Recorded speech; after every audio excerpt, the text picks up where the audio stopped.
Assalamu alaikum. Welcome to my YouTube channel Chemistry by Mishal. In this video we will cover the topic of contribution of canonical forms. यानी हम देखेंगे कि canonical forms किस तरह contribute करती हैं towards resonance hybrid. Resonating structure जो है वो किस तरह फॉर्मेशन ऑफ रेजोनेंस हाइब्रिड में जो है वो कंट्रीब्यूट करते हैं, ये हम देखेंगे। अब हमारे पास जो कंट्रीब्यूशन होती है ना किसी भी रेजोनेटिंग स्ट्रक्चर की, वो डिपेंड करती है स्टेबिलिटी पे। ठीक है, वो किस पे डिपेंड करती है? स्टेबिलिटी पे। यानी हमारे पास कोई भी रेजोनेटिंग स्ट्रक्चर है वो जितना ज्यादा स्टेबल होगा वो उतना ज्यादा कंट्रीब्यूट करेगा, और कोई भी रेजोनेटिंग स्ट्रक्चर जो जितना कम स्टेबल होगा वो उतना लेस जो है वो कंट्रीब्यूट करेगा। अब हम देखते हैं कि हमारे पास किस तरह स्टेबिलिटी ज्यादा होगी, कौन कौन सी कंडीशंस होनी चाहिए। तो हमारे पास हम कहेंगे कि ये वाला जो रेजोनेटिंग स्ट्रक्चर है वो ज्यादा स्टेबल है। फर्स्ट हमारे पास क्या है? The greater the number of covalent bonds greater the stability. यानी हमारे पास कोई रेजोनेटिंग स्ट्रक्चर है उसके अंदर क्या है? कोवलेंट बॉन्ड्स जो है वो ज्यादा नंबर में। ठीक है, तो हमारे पास क्या होगा? उसमें स्टेबिलिटी ज्यादा होगी।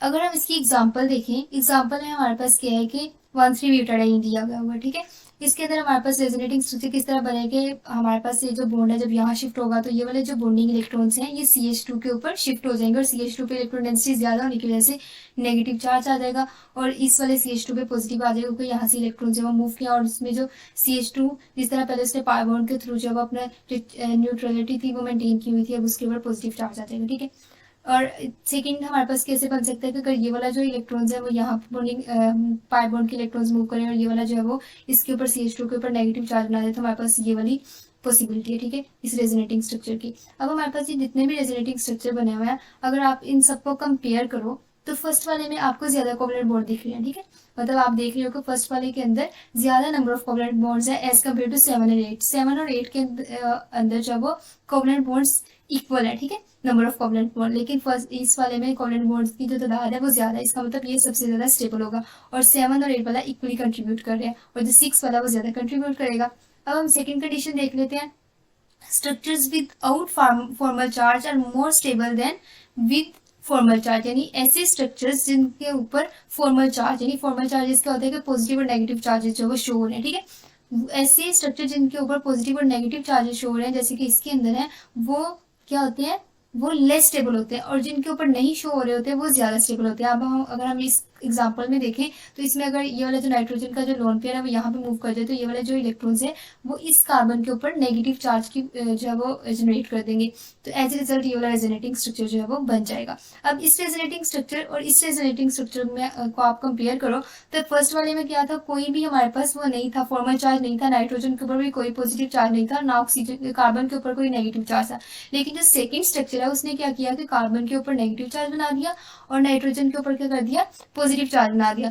तो एज ए रिजल्ट क्या हुआ कि हमारे पास फॉर्मल चार्जेस की जो है फॉर्मेशन होगी, और जब फॉर्मल चार्जेस वाला जो स्ट्रक्चर होता है वो लेस स्टेबल होता है, तो इसलिए हम कह सकते हैं कि ये वाला जो स्ट्रक्चर है ये हमारे पास क्या है? ज्यादा स्टेबल है। ठीक है, तो हम रेजोनेटिंग स्ट्रक्चर से हमने देख के बता दें कौन ज्यादा स्टेबल है और ये ज्यादा कंट्रीब्यूट करेगा।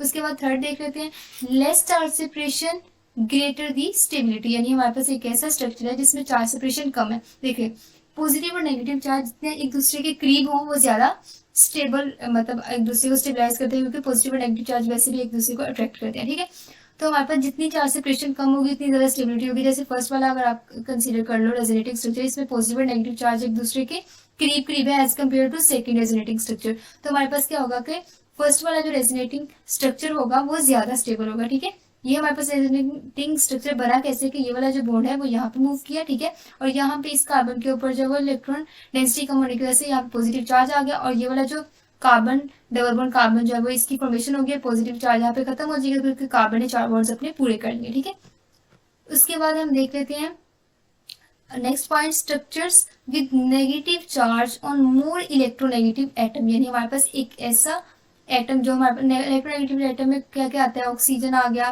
नाइट्रोजन आ गया, सल्फर आ गया। ठीक है, ऐसे जो एटम्स होते हैं वो इलेक्ट्रोनेगेटिव एटम होते हैं। ठीक है, जिसमें हमारे पास जिसके पास ज्यादा कैपेसिटी होती है कि वो शेयर्ड पेयर ऑफ इलेक्ट्रॉन को जब अपनी तरफ अट्रैक्ट कर सके, तो उसके अगर ऊपर नेगेटिव चार्ज है ना तो वो वाला जो स्ट्रक्चर है वो ज्यादा स्टेबल होगा एज कम्पेयर टू डेट जिसके अंदर हमारे पास जो नेगेटिव चार्ज है वो लेस इलेक्ट्रोनेगेटिव एटम के पास है, ठीक है। जैसे हमारे पास हम देखें तो ऑक्सीजन के पास सबसे ज्यादा इलेक्ट्रोनेगेटिविटी होती है एज कम्पेयर टू नाइट्रोजन, और नाइट्रोजन के पास ज्यादा इलेक्ट्रोनेगेटिविटी होती है एज कम्पेयर टू कार्बन, अगर हम कार्बन, नाइट्रोजन और ऑक्सीजन को कंपेयर करें। इसका क्या मतलब हुआ कि ऐसे स्ट्रक्चर जिसके अंदर ऑक्सीजन के ऊपर नेगेटिव चार्ज है और नाइट्रोजन पे पॉजिटिव है तो वो ज्यादा स्टेबल होगा, और ऐसा स्ट्रक्चर जिसके ऊपर ऑक्सीजन के ऊपर पॉजिटिव और नाइट्रोजन के ऊपर नेगेटिव चार्ज है तो वो लेस स्टेबल होगा। अब यहाँ पे इन्होंने एक एग्जांपल दी हुई है, इसके अंदर क्या है कि हमारे पास रेजोनेटिंग स्ट्रक्चर कैसे बनेगा, ऑक्सीजन का नेगेटिव चार्ज है उसने बॉन्ड फॉर्मेशन में हेल्प की, और ये वाला जो बॉन्ड है वो शिफ्ट हो गया इस कार्बन के ऊपर नेगेटिव चार्ज बनाने के लिए। अब फर्स्ट वाले रेजोनेटिंग स्ट्रक्चर में क्या था, ऑक्सीजन के ऊपर नेगेटिव चार्ज है, ठीक है। लेकिन अगर आप सेकेंड वाले में देखो तो सेकेंड वाले के अंदर क्या है कि इस कार्बन के ऊपर नेगेटिव चार्ज आ रहा है, ठीक है। लेकिन कार्बन के ऊपर नेगेटिव अगर चार्ज आ रहा है तो वो हमारे पास लेस इलेक्ट्रोनेगेटिव एटम के ऊपर नेगेटिव चार्ज आ रहा है। तो हमने क्या कहा था कि ज्यादा इलेक्ट्रोनेगेटिव एटम के ऊपर अगर चार्ज आए तो वो ज्यादा स्टेबल होता है। तो इसका मतलब हुआ कि ये वाला जो रेजोनेटिंग स्ट्रक्चर है वो ज्यादा स्टेबल है। अब हम नेक्स्ट पॉइंट देखते हैं, equivalent canonical forms make equal contribution, यानी हमारे पास ऐसी ये रेजोनेटिंग स्ट्रक्चर जिसमें हमारे पास आप सारा आप देख लेते हो कोवलेंट बॉन्ड्स भी दोनों में इक्वल है, दोनों में जो चार्ज जो सेपरेशन है वो भी सेम है।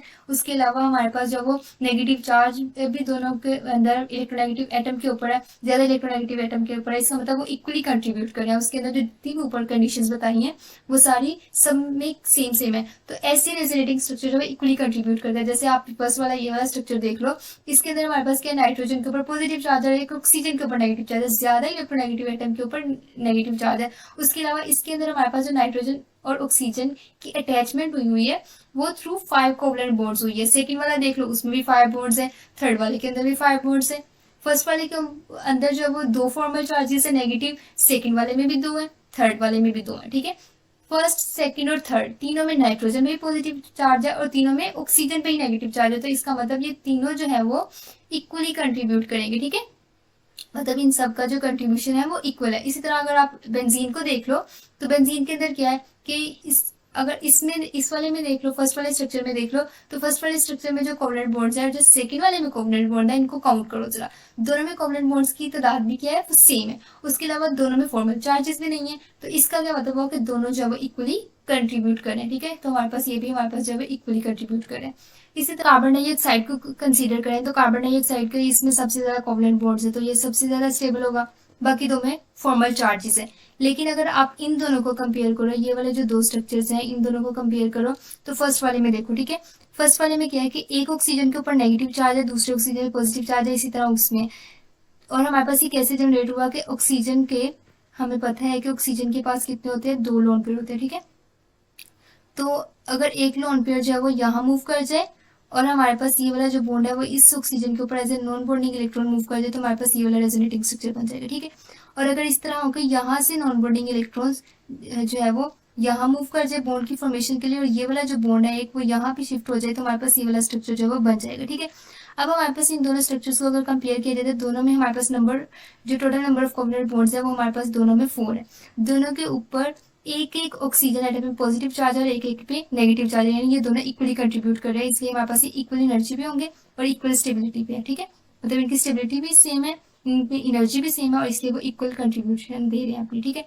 1,3-ब्यूटाडाइन में देख ले तो यहाँ पे क्या है कि इसमें कोवलेंट बॉन्ड्स ज्यादा है तो ये सबसे ज्यादा जो है वो स्टेबल होगा, इसकी एनर्जी सबसे कम होगी। उसके बाद अगर ऊपर वाले में देख ले तो इसमें हमारे पास जो है चार्ज सेपरेशन जो है वो कम है as compare to third one, जिसके अंदर हमारे पास एक यहाँ पे कार्बन पे पॉजिटिव चार्ज है और इस कार्बन पे नेगेटिव चार्ज है, यानी इसमें चार्ज सेपरेशन क्या है, ज्यादा है। तो हमने क्या पढ़ा था कि जिसमें चार्ज सेपरेशन कम होती है वो ज्यादा स्टेबल होता है और इसकी एनर्जी कम होगी। तो इसका मतलब फर्स्ट पे ये आएगा जिसमें कोवलेंट बॉन्ड ज्यादा है। सेकंड हमने किस बेस पे बताया, फॉर्मल चार्जेस की जो सेपरेशन है उसकी बेसिस पे, ठीक है।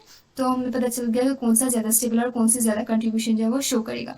उसके बाद हम एक और मॉलिक्यूल देख लेते हैं अल्काइल साइनाइड का। इसके अंदर भी उन्होंने 3 कंट्रीब्यूशन स्ट्रक्चर्स बताए हुए हैं, कंट्रीब्यूटिंग स्ट्रक्चर्स बताए हुए हैं। इनको किस तरह ड्रा करते हैं हमने पिछली वीडियो में डिस्कस किया था, अब वहां से देख सकते हैं।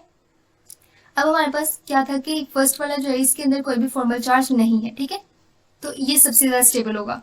सेकंड वाले में क्या है कि फॉर्मल चार्जेस हैं, लेकिन इसमें हमारे पास अगर इनको कंपेयर किया जाए ऑक्सीजन और नाइट्रोजन जिसके ऊपर फॉर्मल चार्ज है, तो हमें पता है कि जो ऑक्सीजन है वो ज़्यादा हमारे पास इलेक्ट्रोनेगेटिव होती है एज कम्पेयर टू नाइट्रोजन। तो इसका क्या मतलब होगा कि ऑक्सीजन के ऊपर नेगेटिव चार्ज है तो वो फेवरेबल होता है, ठीक है।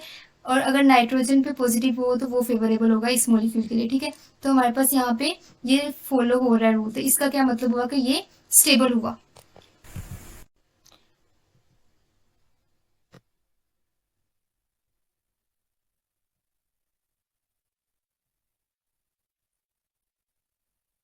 फर्स्ट वाला स्टेबल था क्योंकि उसके ऊपर कोई भी फॉर्मल चार्ज नहीं था। सेकंड और थर्ड वाले पे फॉर्मल चार्जेस है। अब देख लेते हैं किन एटम्स के ऊपर फॉर्मल चार्जेस है, ठीक है।